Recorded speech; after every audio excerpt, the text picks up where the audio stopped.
comment tu te sens? Là, plus solide. T'es plus solide. Ça tremble moins. J'ai moins besoin de me récupérer. Non, t'es bien équilibré parce que le WAF est quand même... Ouais, non, tu tiens. Allez, bienvenue dans cette vidéo. On va être avec Clément aujourd'hui. On va parler d'aérien et terrien, mais en tout cas, ça n'a rien à voir avec les terriens qui jouent sur Terre. C'est autre chose et vous allez voir, c'est super intéressant et ça va vraiment changer votre tennis.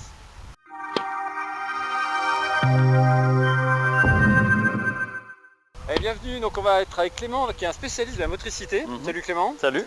Et donc on se connaît parce qu'on est sur Montpellier tous les deux. Lui c'est un ardéchois de souche. Complètement. Et voilà, et donc il a son DE pardon, et il s'est spécialisé dans la motricité. Alors il va nous expliquer pourquoi, parce qu'en fait il a suivi des entraînements comme toujours de tennis, et il y a des choses qui ne lui convenaient pas. Et il a creusé, et du coup il s'est formé là-dedans, il est devenu un vrai spécialiste. Ouais. Et donc vas-y, raconte-nous. Bah, en fait c'est simple, souvent ça part d'une expérience personnelle. Bon, moi j'ai passé le DE, donc je suis moniteur de tennis. Puis déjà, quand j'enseignais, j'avais l'impression de donner des conseils qui étaient beaucoup trop généralistes et que certains de mes élèves ne comprenaient pas. Donc c'était déjà, je manquais quelque part d'adaptation à l'élève. J'étais moi-même souvent blessé et puis j'avais un problème de coup droit, j'arrivais pas à le faire partir. Et alors si tu veux, arrive le premier confinement et je me dis c'est pas possible. Là j'ai du temps parce que voilà, on ne peut pas malheureusement travailler. Donc je vais me former, je vais gratter, je vais regarder un petit peu. Et puis de fil en aiguille, quand même, je tombe sur des choses, motricité, bon, on m'en avait un petit peu parlé, je m'y étais jamais réellement intéressé, etc. Et puis je tombe sur une approche qui s'appelle les préférences motrices. Et là, en fait, si tu veux, je découvre un monde incroyable, puisque effectivement, ça me paraissait logique. Si je connais ma motricité, si je sais comment je suis fait et comment je peux mieux m'équilibrer, mieux me coordonner, je peux mieux frapper dans la balle, mieux respirer, etc. Si je suis mieux dans mon corps parce que je respecte un ordre de préférence et que quand je suis sur le terrain de tennis, j'exprime ce que je sais faire de manière la plus spontanée, innée et naturelle pour moi, forcément mon tennis va s'améliorer. Donc du coup je me suis formé et j'ai commencé à tester sur moi pour les blessures et puis pour ce fameux coup droit qui ne partait pas. Maintenant que je joue dans mes préférences sur mon coup droit, c'est plus le même coup droit que j'ai et on va vous expliquer pourquoi et qu'est-ce qui fait la différence dans son propre coup droit, son propre service, son propre revers si tu veux. Ce qui m'a vachement intéressé, c'est de dire bon, le tennis ça peut pas être je vais au restaurant et c'est le serveur qui choisit ce que je vais manger. Chacun a son propre tennis. Tu prends les pros, tu le sais, tu les as regardés, analysés en vidéo, ils ont tous leur tennis, ils font pas un coup droit pareil, un service pareil. Ils sont probablement la plupart du temps quand même dans leurs préférences. C'est ce qui leur va le mieux. Si ça leur va le mieux, il n'y a plus de cogito, il n'y a plus de problèmes mentaux.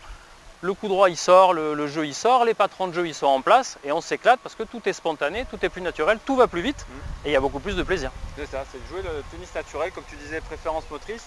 En fait, on n'est jamais symétrique et tout le monde a toujours un côté de préférence. Au Canada, ils parlent aussi d'immaturité motrice. Il y a un côté qui est un peu moins entraîné, un peu moins habituel que l'autre.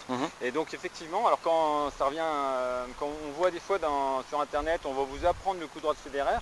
Le problème, c'est que c'est du marketing parce qu'on ne peut pas vous l'apprendre parce que vous n'êtes pas Federer. Vous n'êtes pas forcément le même œil directeur, œil moteur. Jambe dynamique, même pied directeur, terrien, aérien, voilà. Enfin tout ça. Ouais. Donc il y a tellement de paramètres que ce sera une chance incroyable d'avoir tous les mêmes paramètres que Federer. Et donc c'est pour ça qu'il faut individualiser. Et c'est pour ça que les cours individuels sont toujours plus efficaces que des cours collectifs. C'est pour ça que moi je préfère 1000 fois des coachings individuels que des formations généralistes envoyées sur internet mais qui ne sont pas forcément adaptées. Alors vous demandez ce qu'on a ici. Donc c'est un belle bouée, c'est pas pour aller à la plage, même si le soleil nous appelle. C'est donc un WAF. Ouais, ça s'appelle un WAF, la marque c'est WAF. On leur fait un peu de pub.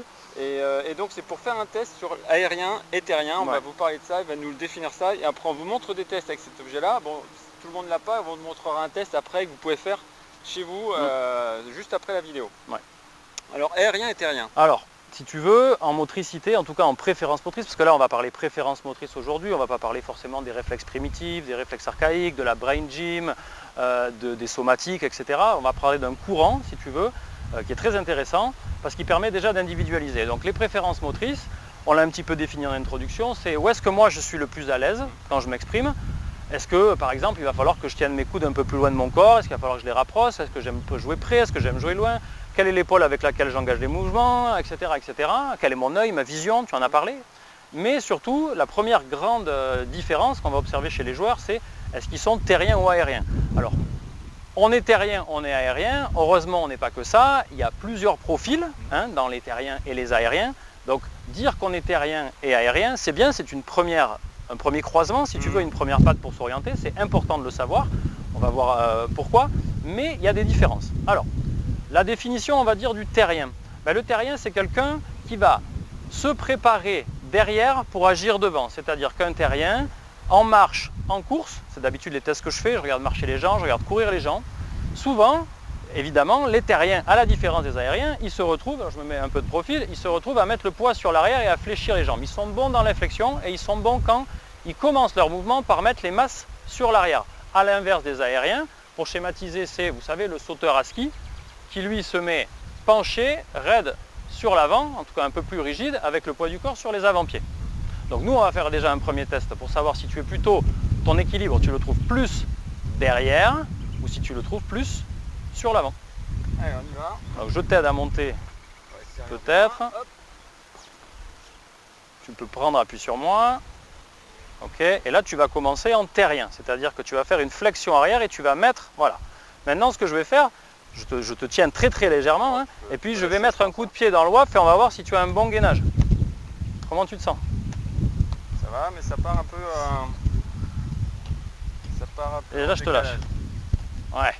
Bon, je tiens, mais... Tu tiens, mais tu te sens pas incroyable. Ouais. Ok, maintenant tu te mets plutôt en aérien, donc tu resserres un peu les appuis.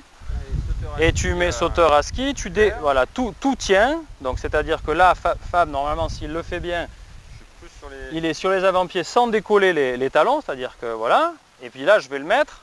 Et là, comment tu te sens? Là, plus solide. T'es plus solide. Ça tremble moins. J'ai moins besoin de me récupérer. Non, tu es bien équilibré parce que le WAF est quand même... Ouais, non, tu tiens, c'est parfait. Pas besoin de me récupérer. Non. Remets-toi en terrien du coup, voilà. Écarte un peu plus les appuis. Poids sur les talons, viens sur les talons arrière, je te laisse comme tu es. Et là, voilà. On sent que c'est galère. Exactement. Et tu viens sur l'avant pour te récupérer. Voilà. Donc ça, c'est déjà un premier test. On voit si la personne est plus à l'aise quand elle est sur ses talons, flexion arrière, comme ça, voilà, là. Ou au contraire, si elle est plus à l'aise comme ça. Il y a un deuxième test qu'on peut faire. On va garder la bouée parce que je pense que on ne perdra pas au change. Le deuxième test, c'est un test de l'avancée. Je vais bloquer tes épaules et toi tu vas venir avancer et tu vas marcher et tu vas venir me pousser. Et tu vas me dire si tu as... Ok, je pense que les images sont assez explicites. Maintenant je vais te bloquer ici et donc laisser tes épaules libres, mais je vais plus te bloquer les hanches. Et là, je sens que c'est beaucoup plus dur et on te sent beaucoup plus gainé et facile. Je suis moins souple, tremblant, effectivement, comme on me tient ici. Et puis surtout, moi je sens, si tu veux au test, qu'effectivement quand je te bloque les hanches, tu es quand même quelqu'un qui va utiliser ses épaules pour avancer. Donc tu es plutôt aérien, enfin la conclusion là. Si tu es plus à l'aise pour avancer quand tes épaules sont libres, tu es aérien. Si par contre je te bloque les hanches et que tu n'arrives pas à avancer, c'est que tu es terrien. C'est-à-dire que les terriens enclenchent les mouvements toujours par le bas du corps et notamment les hanches. Les aériens enclenchent avec les épaules.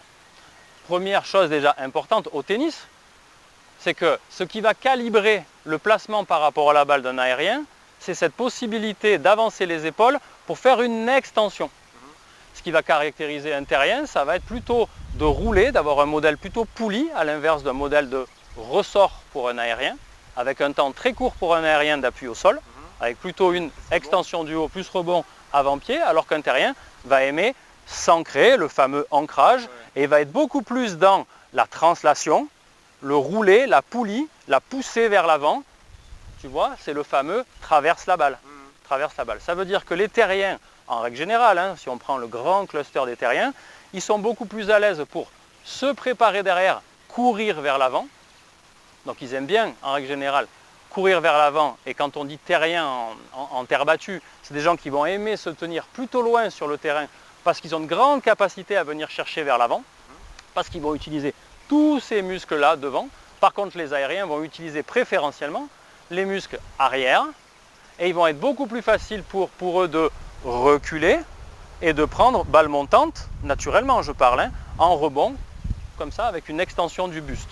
Un aérien va jouer son tennis en commençant par pencher légèrement vers l'avant. Donc lui, il va enclencher l'avant pour agir à l'arrière, alors qu'un terrien va enclencher à l'arrière pour agir vers l'avant. Okay. Voilà. D'accord, ben voilà, j'ai compris pourquoi avec mon coup droit, des fois, le fameux ancrage qu'on entend partout tout le temps.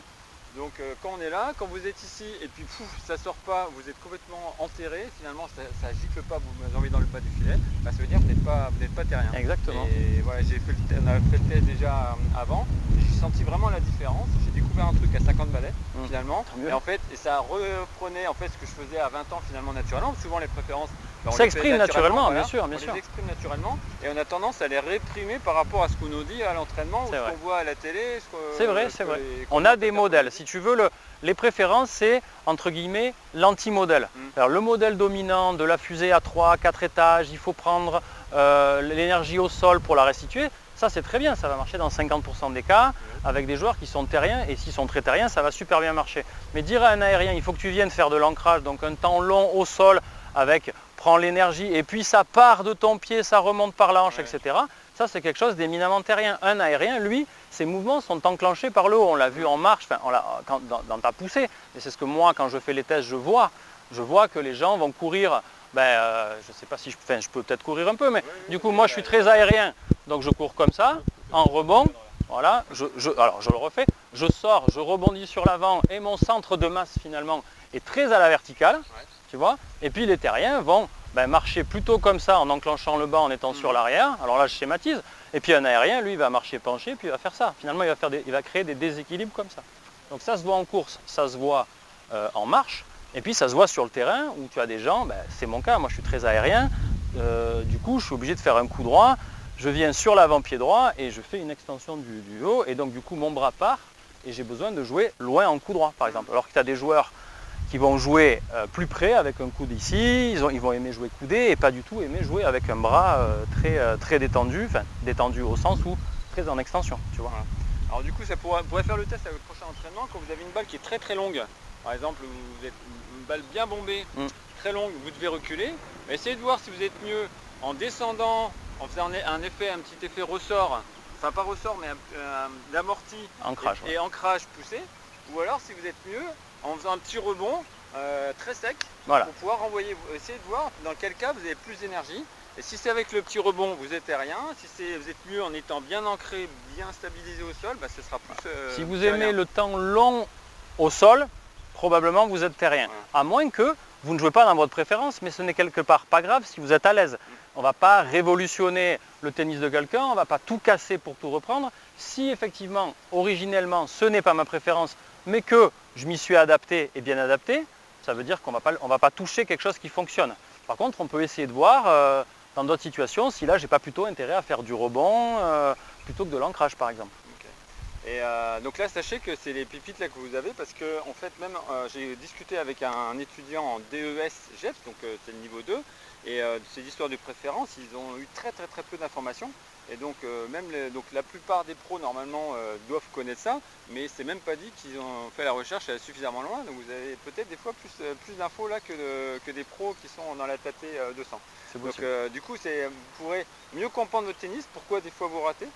Et du coup optimiser votre tennis, c'est pas le changer, mais c'est simplement l'optimiser, puis un petit peu réfléchir sur soi et mieux se connaître. Là où tu as raison, là où c'est très intéressant, c'est si je suis en difficulté sur un coup, c'était mon exemple et mon personnel, maintenant que je fais les choses dans mes préférences, mon coup droit il sort, c'est beaucoup plus facile, beaucoup plus fluide, beaucoup plus naturel, j'ai pas à réfléchir, je raccourcis ma préparation, je fais ça avec mon épaule, tu vois, je change un petit peu ma prise au besoin, du coup je suis totalement dans ce que mon corps sait faire naturellement et j'ai plus à appliquer un modèle qui m'allait pas. S'il fallait par exemple que je mette mon bras comme ci ou mon bras comme ça, comme j'ai pu le voir sur internet ou comme j'ai pu l'entendre, en fait il y a des gens à qui ça ne correspond pas. Donc dans une difficulté, ne rajoutons pas de la difficulté. Dans une difficulté, prenons dans la caisse à outils l'outil préférence motrice et voyons ce qu'il est capable de faire avec les préférences motrices pour améliorer et libérer finalement un coup ou un mouvement. Ça vous allez jouer de manière déjà plus naturelle, plus rapide, puisque là votre corps il fait ce qu'il sait faire en fait, donc on pose moins de questions et surtout on est beaucoup plus efficace, il n'y a plus de retranscription d'énergie. En fait l'idée de ça aérien-terrien, c'est savoir aussi quand est-ce qu'on est gainé, c'est-à-dire que là on est bien tenu plutôt que d'être ne plus avoir de gainage de cartes, voilà, exactement. et on ne peut pas retranscrire l'énergie. Alors il y a parenthèse, la semaine dernière, j'ai testé un joueur qui est 600 ATP, qui s'appelle Benjamin Pietri, et je m'attendais à ce qu'un sportif de ce niveau-là soit gainé de partout et en équilibre partout. Et en fait, tu t'aperçois que Benji, c'est quand même vraiment un athlète, c'est vraiment, voilà, c'est quelqu'un qui est costaud physiquement. Il y a des endroits, sur des positions, où il n'est pas solide. Et il y a des endroits où il est très très très solide.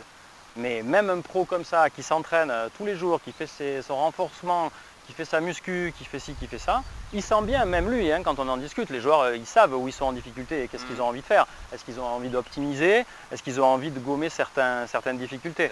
Et moi, j'ai été surpris parce que Benji, c'était le premier vraiment joueur de tennis professionnel haut niveau que je testais. Je m'attendais à ce que ces tests soient un peu plus tricky, si tu veux, que ce soit un peu plus difficile à cerner. Non, en fait, c'était flagrant. Voilà, des positions de corps. Donc je ne sais pas si tu veux prendre ta raquette pour qu'on fasse le test de tonus et qu'on regarde sur ton coup droit si tu es plus à l'aise en équilibre. Okay. Dernier truc que je voulais dire, on parle souvent d'identité de jeu au niveau tactique, en fait, au niveau psychologique. Ben là, on parle d'identité de jeu physique, là, finalement, savoir comment vous êtes dans votre corps. Et on apprend plein de choses. Donc il y a aérien, terrien, il y a ensuite il y a l'associé dissocié, on va voir un split dans une autre vidéo. Il y a plein de tests comme ça et c'est assez ahurissant de se découvrir finalement. Moi ça fait 50 ans que je vis avec moi-même et finalement je découvre des choses et c'est assez fabuleux quoi. Cool. Alors, on a dit terrien aérien. Donc terrien aérien, c'est est-ce que je suis plus à l'aise à l'arrière ou est-ce que je suis plus à l'aise quand je mets mon poids vers l'avant. Comme je vous l'ai dit, c'est des grandes familles. Donc ça, c'est très bien, c'est déjà très bien de le savoir, mais c'est un petit peu simpliste. L'idée, si vous venez me voir, ou c'est l'idée du test qu'on va faire maintenant avec Fab, c'est de connaître ce qu'on appelle le cadran du mouvement. Donc vous imaginez, voilà, je suis face à vous, et puis il va y avoir 4 zones, l'avant pied droit, l'avant pied gauche, l'arrière pied gauche et l'arrière pied droit. Et l'idée, c'est de découvrir où vous êtes le plus gainé, le plus tonique, le plus dynamique, là où pour vous, il n'y a pas de déperdition d'énergie, là où votre système nerveux est super à l'aise et donc du coup, je n'ai pas besoin de réfléchir, au contraire, ça me squeeze complètement les pensées parasites parce que je suis dans un endroit où je suis bien, je suis chez moi et là, je sais que tout va bien se passer parce que j'ai soit débuté mon mouvement là-dedans, soit je l'ai fini là-dedans, soit j'y suis sur un coup, on va faire le coup droit avec Fab, en fin de préparation.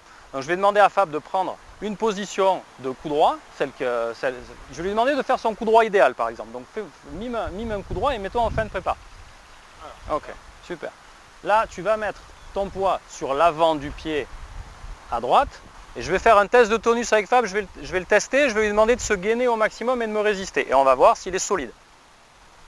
Ok, maintenant, je vais lui demander de fléchir la jambe arrière et de mettre son poids sur l'arrière à droite. Et je vais regarder la différence de tonus. Et là, je sens que Fab, là, s'il est dans cette position, voilà, il est dans cette position, son coup droit ne va pas sortir. Donc ce que je dirais à Fab à chaque fois, c'est maintenant que tu connais en coup droit, alors là on n'a fait qu'un côté, on aurait pu tester les autres côtés et il y a plein de tests complémentaires, etc. Et j'aurais défini son cadre du mouvement. Est-ce que son 1, comme il est aérien, son 1 est forcément devant? Est-ce qu'il est à droite? Est-ce qu'il est à gauche? Ça c'est le reste des tests, on ne va pas tous les faire aujourd'hui. Mais donc du coup, Fab déjà il sent la différence, il sait que s'il met sur son coup droit ouvert, du coup, le poids de son corps sur la jambe droite et l'avant, il est beaucoup plus solide et gainé que si je lui demande, par exemple en coaching, de faire un ancrage sur cette balle et de venir sur l'arrière à droite. Donc déjà, je sais qu'il est très faible dans son arrière droite et je sais qu'il est bon. Je pense que Fab est très bon sur l'avant, probablement à droite ou à gauche, ça il faut encore le voir, mais je sais déjà moi que Fab, c'est une confirmation du terrien aérien, je sais que Fab, il est aérien, voilà, il est aérien. Est-ce qu'il est aérien en cuisse ou aérien en pied? Parce que c'est une différenciation. Ça, le reste des tests permettent de le dire. Mais si j'avais à le coacher, je lui dirais, Fab, quand tu fais un coup droit, fais ton appui, si tu es bien comme ça, fais ton appui comme ça et mets vraiment le poids en fin de prépa sur cet avant-pied-là. Et là, le message que Fab envoie à son cerveau et à tout son corps, c'est « Ah ouais, là, je suis bien, je suis en confiance. » Donc du coup, je peux lâcher et je peux maximiser les chances de réussir mon coup droit. Okay. Voilà.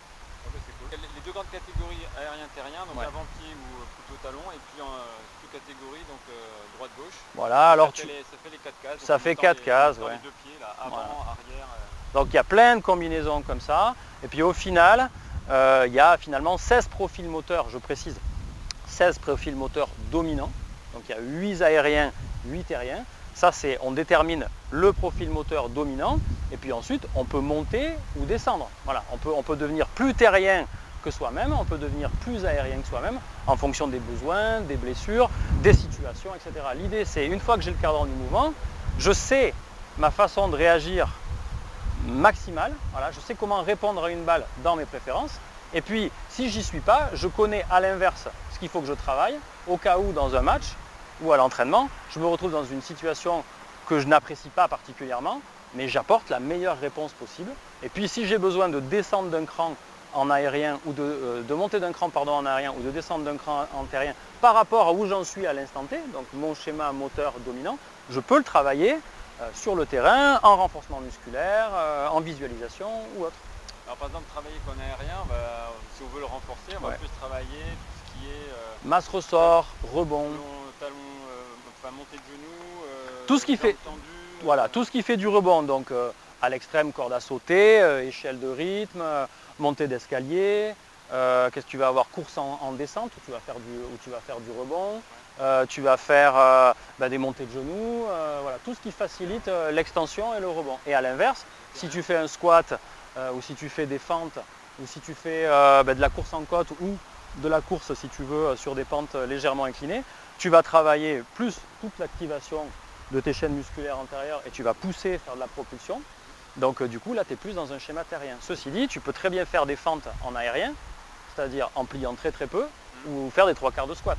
En fait tu peux faire tous les exercices, mais tu vas les faire adaptés avec une flexion ou une extension maximale ou pas. Voilà, c'est vous de voir si vous avez beaucoup de temps, si vous avez peu de temps, vous allez plutôt forcer sur votre préférence. Ouais. Et si vous avez beaucoup de temps, là vous pouvez effectivement combler un petit peu la différence pour être plus complet. Exactement. Voilà, je te donne un exemple. Moi, c'est vrai que par exemple, vu mes préférences, c'est beaucoup plus facile pour moi de prendre une balle qui arrive sur mon revers quand elle est montante ou on chope balle montante ici en mettant tout le poids sur mon 1. En l'occurrence, moi, c'est mon 1 qui est là. Pour moi, c'est très très facile de faire ça. Voilà, moi, c'est avant droit, donc je suis très très aérien. Les aériens en pied à droite, c'est les plus aériens des aériens. Et donc, du coup, j'aime bien faire des demi-volées, venir mettre mon poids ici. Par contre, ce que je n'aime pas, ce que je n'aimais pas, mais maintenant j'ai trouvé la parade quand même, c'est je devais reculer. Alors, je vous fais la petite parenthèse, mais moi j'ai un 1 ici et un 4 là. Ça veut dire que quand la balle était haute en revers, j'étais très embêté parce que je n'avais pas compris que mon mouvement, au lieu de l'attaquer comme je le faisais avant, et ça mettait beaucoup en difficulté, par une flexion et me mettre directement dans mon 4, et là je passais mon temps sur mon cou à essayer de rattraper un retard et une angoisse et une anxiété de balle, parce que déjà je la voyais arriver et je me mettais dans une mauvaise position, voilà, mauvaise posture, exactement, j'étais en mauvaise posture, du coup j'arrivais pas du tout à frapper cette balle, je démarrais mal, je faisais une flexion et de l'ancrage, je me retrouvais dans une posture qui ne m'allait pas du tout, et en fait je n'avais rien à donner à la balle ici. Par contre, je sais maintenant les jouer, naturellement, je me dis je commence dans mon 1 parce que mon 1 est ici, et je vais directement en pousser ici, 1, là, et puis quand je suis dans mon coup, là, je suis ici, et ça c'est un geste qui est très très facile pour moi à faire, que ça soit même en revers de contre, si tu veux, où je vais me mettre comme ça, très rapidement, je vais faire un espèce de contre éclair, je n'ai pas le temps, mais du coup je vais faire ça, là je suis bien, parce qu'en fait je suis resté sur mes pointes, et sur ma pointe 1, et je peux faire ce coup sur ma pointe 1. Imaginons que quelqu'un soit 1 ici, et qu'il ait un revers, il peut très bien le faire de la même manière, mais lui dans son 1, là, devant, tu vois, il va être là. Moi, j'aime bien être là. Alors, il s'avère que là, moi, devant à gauche, c'est mon 2, donc je peux très bien le faire. Mais l'idée, c'est voilà, de commencer ces mouvements, que ce soit ces déplacements pour aller sur la balle, ou que ce soit en fin de prépa où je dois être pour être bien gainé et bien tonusé et en confiance. Voilà, ça, c'est vraiment hyper important et c'est toute la richesse, je trouve, personnellement, du cadran du mouvement. Je sais quel est mon schéma moteur idéal, je sais où je dois commencer mes mouvements et où je dois les finir. Et ça, déjà, ça solutionne beaucoup de problèmes ici. Ouais. Et on n'a pas forcément un problème technique, alors ça peut arriver évidemment, mais déjà on est beaucoup plus coordonné, équilibré, en tonus, etc. Ouais, c'est important, on vous dit souvent de gainer, faites du gainage, vous allez faire 3 heures de gainage, en fait ça se trouve ça vient simplement de votre équilibre, de votre centre de gravité, que vous avez mis au bon endroit. Ouais, tout à fait. Du coup on vous fait gagner des heures de gainage à la maison. Simplement par votre équilibre sur l'avant ou sur l'arrière. En fait. Qui plus est, c'est une très bonne remarque parce que les terriens doivent être très très forts dans le bide, ils doivent être très très gainés. Les aériens, ils n'ont pas tellement besoin de ça, il va falloir qu'ils en fassent un petit peu forcément. Mais en fait, un aérien, il a pas besoin, il doit faire du gainage, alors il doit faire du gainage vertical. Si tu vois, il va prendre des balles lestées et puis il va faire du gainage par le haut, parce que c'est ça qui l'intéresse, c'est de gainer comme ça. Par contre, les terriens, il faut qu'ils soient très très forts dans l'orbite. Donc si vous êtes terrien, oui, ça vaut le coup vraiment de faire du gainage et des abdos et tout ça. Ça, c'est super.